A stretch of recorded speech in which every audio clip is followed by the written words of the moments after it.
Do you remember the time, Mr. President? It was 1994, just before our first democratic elections.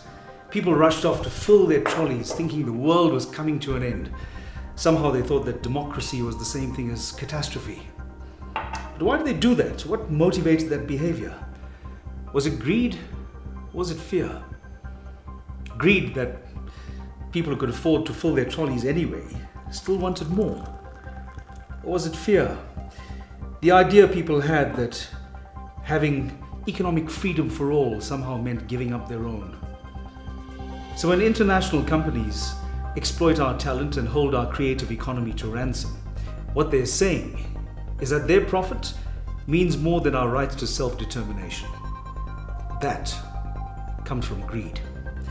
When you have organizations that deny actors royalty rights, rights we've never had before, rights that musicians have had in this country for over 50 years, what they're saying is that maybe some artists are more equal than others. That comes from fear. So when we ask you, Mr. President, to please sign the bills, we're asking you to help us realize a vision of a new creative economy.